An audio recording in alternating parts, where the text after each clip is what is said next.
Section 11.7, Applications, Quadratic Equations. The objectives: use quadratic equations to solve application problems, use quadratic equations to solve problems involving consecutive integers, use quadratic equations to solve problems related to the Pythagorean theorem. Attack plan for application problems. Step 1, read the problem carefully at least twice. Step 2, decide what is asked for and assign a variable or variable expression to the unknown quantities. It may help to organize a chart, table, or diagram relating all the information provided. Step 3, form and then solve an equation that relates the information provided. A formula of some type may be necessary. Step 4, check your solution with the wording of the problem to be sure it makes sense. Example 1. One number is 4 more than another, and the sum of their squares is 296. What are the numbers? For our solution, we will let x equal the smaller number and x plus 4 equal the larger number. We'll set the sum of their squares equal to 296 and solve the equation. That will be x squared plus x plus 4, the quantity squared, equals 296. We're going to expand the x plus 4 squared. That's going to give us x squared plus 8x plus 16 equals 296. We're going to put it in standard form by collecting like terms and subtracting 296 from both sides. That gives us 2x squared plus 8x minus 280 equals 0. We're going to factor out the greatest common factor, or GCF, which is 2. That will leave us with 2 times the quantity x squared plus 4x minus 140 equals 0. We're going to factor the trinomial, so we leave the constant greatest common factor out with the 2, and then x squared plus 4x minus 140 factors into x plus 14 times x minus 10 equals 0. Now we'll set each factor equal to 0 and solve. X plus 14 equals 0, or x minus 10 equals 0. Subtracting 14 from both sides, I get x equals negative 14. That's my smaller number. My larger number, x plus 4, is equal to negative 10. Solving the second equation, I'm going to add 10 to both sides, which is going to give me x equals 10. And then the larger number is x plus 4, which is going to give me 14. So there are two sets of answers to the problem, 10 and 14, or negative 14 and negative 10.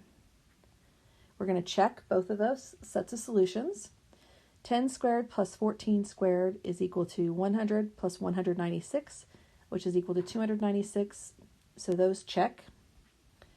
And negative 14 squared plus negative 10 squared is equal to 196 plus 100, which is equal to 296, so both sets of solutions work for this particular problem.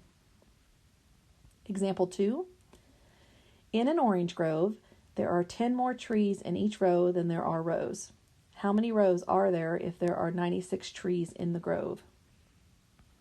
For our solution, we're going to let r equal the number of rows and r plus 10 equal the number of trees per row.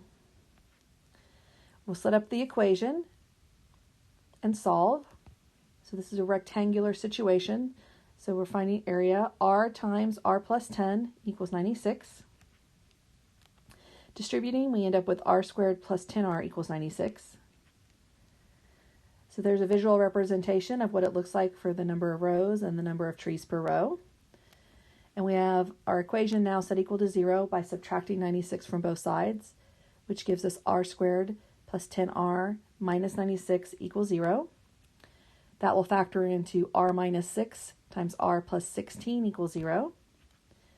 Setting each factor equal to 0 and solving, we have r minus 6 equals 0, or r plus 16 equal to 0. I'm going to add 6 to both sides, so r equals 6. On the other side, I'm going to subtract 16 from both sides, so r equals negative 16. While negative 16 is the solution to the equation, negative 16 does not fit the conditions of the problem and is discarded. You cannot have negative 16 rows. Thus, there are 6 rows in the grove. 6 times 16 equals 96. Example 3. A rectangle has an area of 135 square meters and a perimeter of 48 meters. What are the dimensions of the rectangle? For our solution, we need to know the area of a rectangle is the product of its length and width, so A equals LW. The perimeter of a rectangle is given by P equals 2L plus 2W. Since the perimeter is 48 meters, then the length plus the width must be 24 meters, or 1/2 of the perimeter. So again, a little visual here with the rectangle, and we have the dimensions as W and 24 minus W.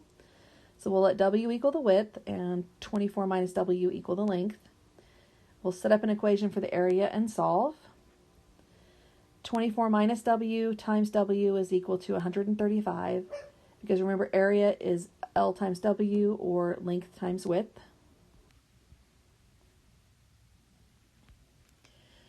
Distributing, we end up with 24W minus W squared equal 135. Subtracting 24W and adding W squared to both sides, we end up with 0 equals W squared minus 24W plus 135. Factoring that trinomial, we end up with 0 equals W minus 9 times W minus 15. Setting each factor equal to 0, we have W minus 9 equals 0, or W minus 15 equals 0. Adding 9 to both sides, we get W equal 9, which means the length, which is 24 minus 9, will give us 15. Adding 15 to both sides, we get W equal 15. Finding the length, 24 minus 15 is 9. The dimensions are 9 meters by 15 meters, because 9 times 15 is 135.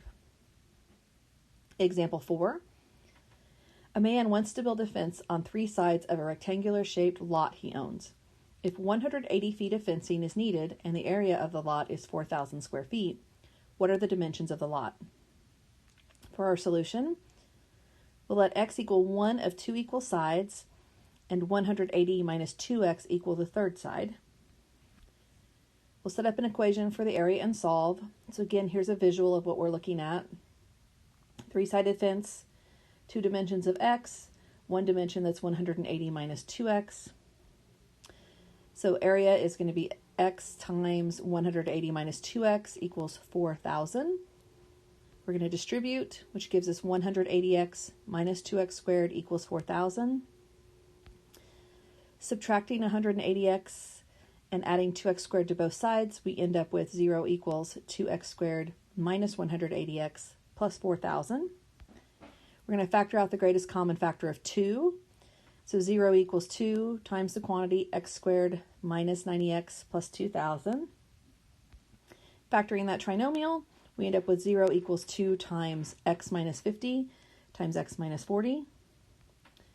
We're going to set each linear factor equal to 0. X minus 50 equals 0, or x minus 40 equals 0. I'm going to add 50 to both sides, so x equals 50. 180 minus 2x will be 180 minus 2 times 50, which will give me 80. And with x minus 40 equals 0, I'm going to add 40 to both sides, which is going to give me x equal 40. And then 180 minus 2x is equal to 180 minus 2 times 40, which is 100. Thus, there are 2 possible answers. The lot is 50 feet by 80 feet, or the lot is 40 feet by 100 feet.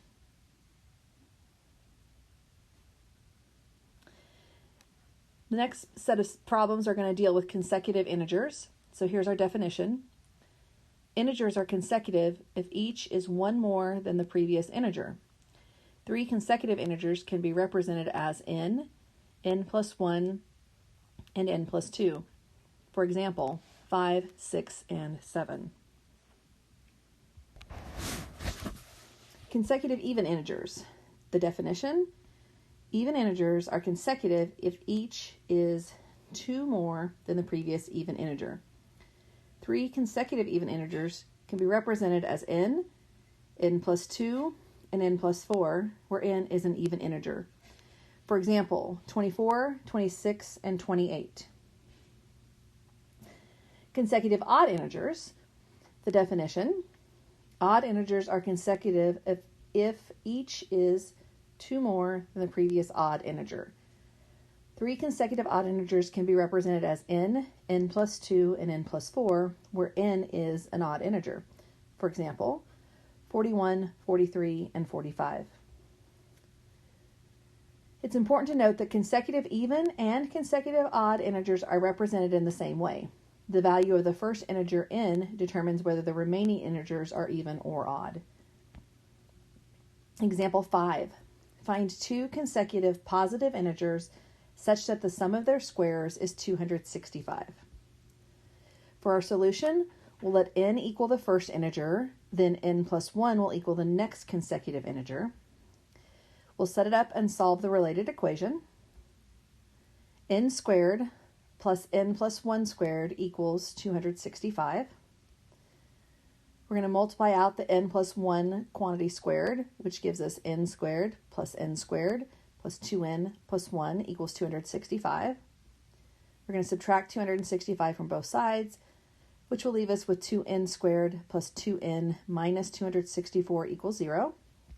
We're going to take out the greatest common factor of 2, which leaves it with n squared plus n minus 132 equals 0.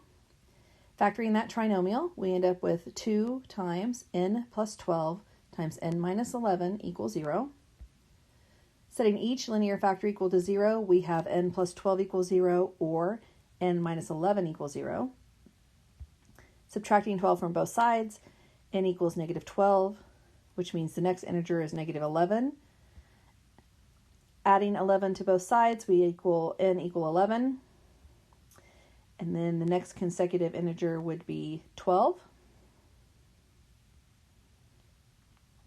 When we consider the solution n equals negative 12, the next consecutive integer n plus 1 is negative 11. While it is true that the sum of their squares is 265, we must remember that the problem calls for positive consecutive integers. Therefore, we can only consider positive solutions. Hence, the two integers are 11 and 12. Example 6. Find 3 consecutive odd integers such that the product of the first and second is 68 more than the third. So to start with, our solution is going to be letting n equal our first odd integer and n plus 2 equaling our second consecutive odd integer and n plus 4 equaling our third consecutive odd integer. Then we'll set up and solve the related equation. N times n plus 2 is equal to n plus 4 plus 68. N squared plus 2n equals n plus 72. There we just distributed on the left, and then we collected like terms on the right. Here we've subtracted n from both sides and 72 from both sides, leaving us n squared plus n minus 72 equals 0. That trinomial factors into n minus 8 times n plus 9 equals 0. So my two linear factors are n minus 8 equals 0 or n plus 9 equals 0. Adding 8 to both sides, I get n equals 8, which means n plus 2 is 10, and n plus 4 is 12. With n plus 9 equals 0, I'm going to subtract 9 from both sides. That gives me n equals negative 9. N plus 2 will be negative 7. N plus 4 will be negative 5. The problem asks for 3 consecutive odd integers are negative 9, negative 7, and negative 5. We're not going to do 8, 10, and 12 because they are even and they can't be considered a solution to the problem. The Pythagorean theorem. In a right triangle, if C is the length of the hypotenuse and A and B are the lengths of the legs, then C squared equals A squared plus B squared. Remember, C is the side opposite of the 90-degree or right angle, and then A and B are just the legs, and you can label those either direction. Example 7. A support wire is 25 feet long and stretches from a tree to a point on the ground. The point of attachment on the tree is 5 feet higher than the distance from the base of the tree to the point of attachment on the ground. How far up the tree is the point of attachment?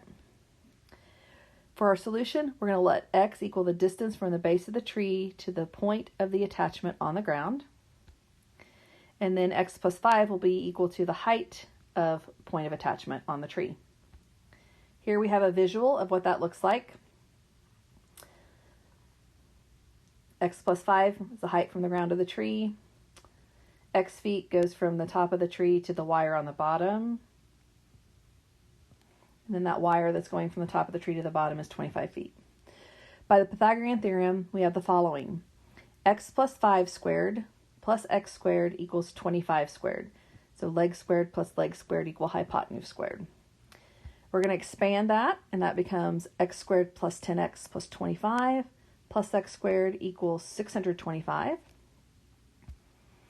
Now we're collecting like terms and subtracting 625 from both sides, and that ends up giving us 2x squared plus 10x minus 600 equals 0. We're going to factor out our greatest common factor of 2, which leaves us with x squared plus 5x minus 300 equals 0. We're going to factor that trinomial. So now our factored form is 2 times x minus 15 times x plus 20 equals 0. We're going to set each linear factor equal to 0. X minus 15 equals 0, or x plus 20 equals 0. Adding 15 to both sides, we get x equals 15. Or subtracting 20 from both sides, we get x equals negative 20. Because distance must be positive, negative 20 is not a possible solution. The solution is x equals 15 and x plus 5 equals 20. Thus, the point of attachment is 20 feet up the tree.